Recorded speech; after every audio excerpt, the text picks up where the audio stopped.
dice. You never know if it could change your life. Take a chance, you're neither wrong or right.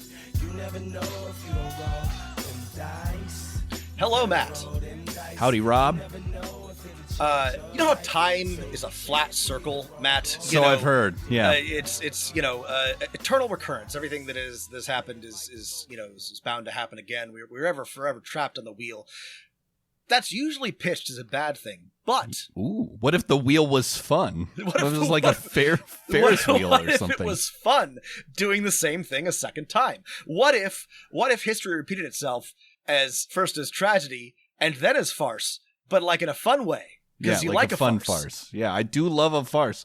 We're talking about the revised Kingmaker again. 2.0. Yeah, so I really should have done this if I were prepared, but previously we have talked about Kingmaker in depth because Matt and I have both run and played in Kingmaker, the Paizo Pathfinder adventure path, which is terrific. It's a classic hex crawl, kingdom building, sweeping grand adventure, and we love it. But as you may or may not be aware, recently Paizo has released a updated version for their 2E or Pathfinder, second edition rule set, and it's not just a rules gloss. There's actually like new content. So we wanted to. This felt like a bonus episode, something that we should probably address here, though there is kind of a lot to talk about. Yeah, there really is. It's all, maybe edited a little more slickly. It's all in a single hardcover or single PDF.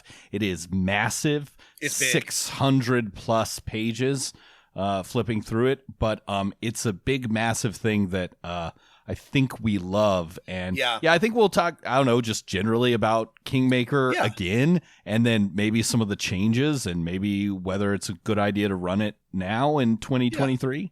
I mean, I don't want to get ahead of ourselves, but like you said, I don't know. The main thing that jumped out at me is just how much better Paizo has gotten at writing books and adventures. Just I have a bad brain for this, but like when I read something that is like well organized, well put together, that has like everything sort of like logically makes sense, I find it immensely relieving.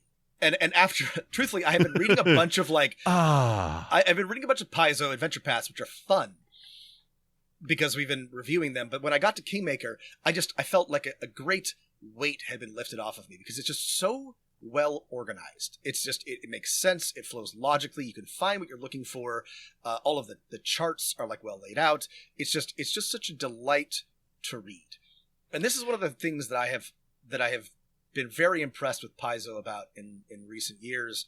And my main recommendation, even if you don't love D&D or 2E, is that the way that they write books, like they have explicitly said, we went to textbook creators and we like learn from how they do things, and the way they write and lay out their adventure paths and their rule books is just so nice to read. It's just I love it. One of the things that's really great about reading this book is that it's like with hindsight they're like, there was a better way to organize the basic idea of the campaign, which was one of the huge hurdles with Kingmaker. I'm sure we'll get to it in a second, but it leads me to the idea that Paizo should just every 2 years release the best one of the 4 adventure paths that they made in hardcover with heavy revisions and edits after, all the feedback from all the millions of players. And then you should, as the average consumers that we are, we should only ever pay attention or buy those. So yes, I think you're it's a good guidepost load bench, all of those things. Yep. Yeah. To just go with the adventure paths that have been re-released as a single hardcover, right? Rise of the Rune Lords, Curse of the Crimson Throne, Kingmaker. Yeah. If you are a first timer or new to Pathfinder or to Paizo and you want to get started, go with one of the re-releases because they're very, very good.